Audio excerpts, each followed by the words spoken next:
lives change. The change in human life has been extraordinary. Why are we feeling confused? Because it's changing so fast. And so this change that's happening all around the world is wild. But here's our concern now. When we look out, when we go to the edge, this edge of the abyss, and we look out into the unknown, and the reality is that we really don't know what it looks like.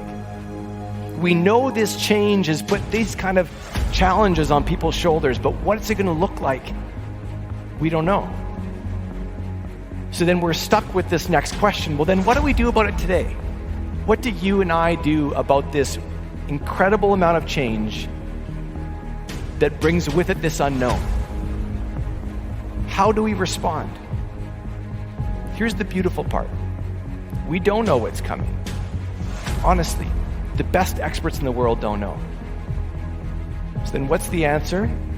Find a way to unlock our brains. We find a way to be the ones who are ready to look into that abyss, who are ready to stand on that edge, on that frontier, and keep looking, keep thinking, keep figuring it out.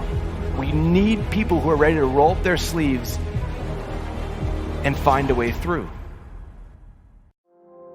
What the coronavirus has done is it's kind of made a lot of people step back and think. Obviously, it's made a lot of people panic as well, which is no surprise. But I really want to take the time to share with you some insights, things that I have observed and seen that I think could make a huge difference to our lives. What is on your mind right now?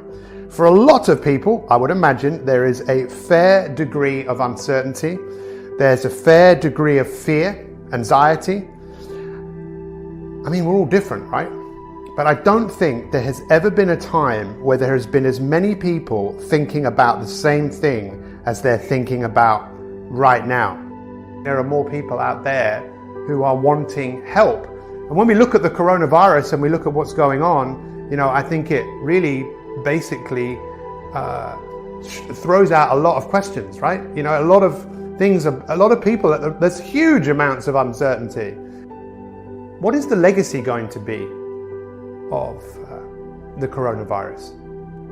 See, when we look at humanity and we look at what's happened and what's happened before, things like this have happened before. Maybe not to this scale and maybe not to the impact, especially the biggest impact, without doubt, is going to be the economical impact, right?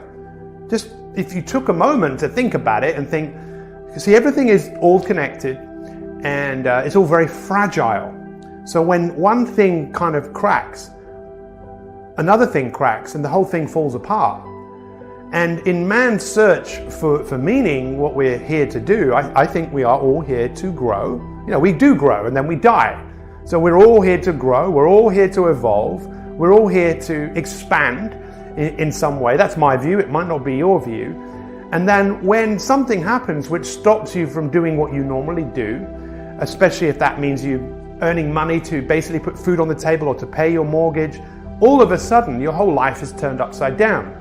But what I find truly unique is when do we actually get to see the best in people? What does it actually take for something to rise up inside people, for people to go, I need to do something. I need to do something about this. I believe the coronavirus is an amazing opportunity for us to look outside the box. When we experience fear, we go into a survival mode. And that's why you see so many people going out panic buying, because they're frightened. They're frightened that something really bad is going to happen. They're not going to be able to feed themselves and their family. And that's one of the reasons people behave that way. And that makes sense. But the fact of the matter is, it's the fact that people tend to experience way too much fear, way too much stress every single day. The majority of us are living in a state of perpetual stress. Always fear, anxiety, worry, doubt. We live in a world, you and I, we live in a system that is basically telling us, giving us messages, whether you like this or not, that you're not good enough. And you need to do something about that. You're not good enough and you need to do something. And in most cases, what you need to do is prove yourself to others by what you have, the watch, the phone, the car, the house, the job, the status. and getting people to like you and comment on you and to think that you're great. That's the world that a lot of people are living in, and that is never enough. You see, when we really look at humanity and we really look at what human beings are what we call pro-social. Pro-social. What that means is we are others directed. We cannot survive on our own. We might survive for a bit, but how long would you survive? We need each other. And human beings, and this is, I think, one of the unique opportunities that we all have right now, is to take the wisdom of the ages of people like Martin Luther King, who basically said this: the most important question, the number one question we should all be asking is, what can we do for others? What can we do for others? I believe that your future and my future is unwritten. That's what I believe, right? And we have the ability to write our future. I know some people will be really challenged by that because of what's going on right now, but I totally believe that even with all of this, there is still only one thing out there in the universe that is available to all of us, and that is possibilities. But a lot of people, they don't see that. They just see what's wrong, what's missing, what they haven't got. And it's very, very, very, very, very, very easy to do that, especially right now, isn't it? It would be such an easy thing to do, to think that.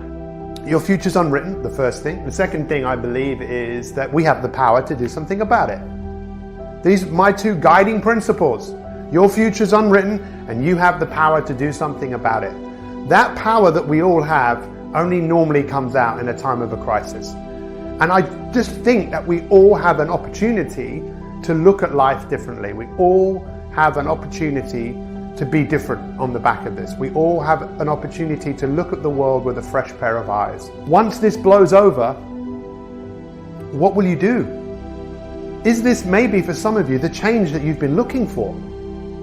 Is this going to be a defining moment in your life where you look for different things? See, in times like this, what a lot of people do is they start looking for opportunities. And they think there's possibilities that will come out of all of this, that the breaking down of certain systems means that we have the opportunity to create new systems. What can I do? What is in my control? What is the difference that is going to make the difference? Make yourself physically stronger, mentally, emotionally. And again, that's not easy, but we were designed to work. We were designed to evolve. We were designed to go out there and be physical. That's what we are wired up to do. And you've bought into a system, we all have, that says you don't need to do that.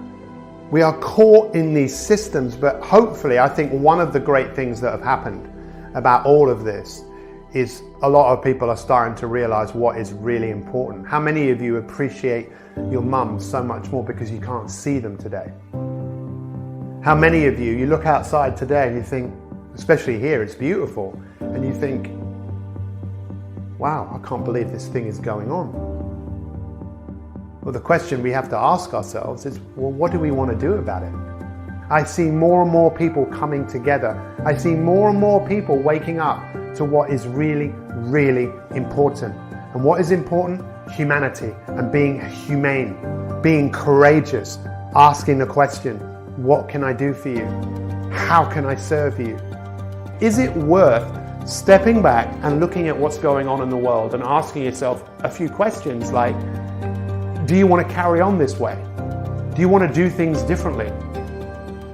We have this ridiculous focus of attention on what is wrong, what is missing, what we haven't got.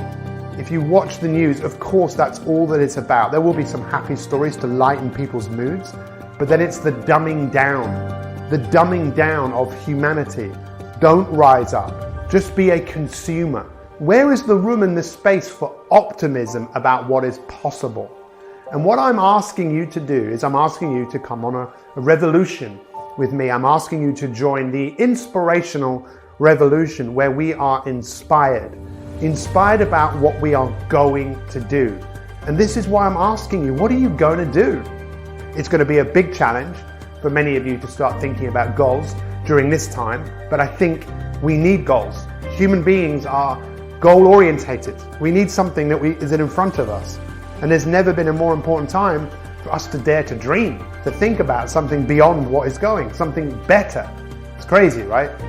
Because it's so easy just to stay where you are.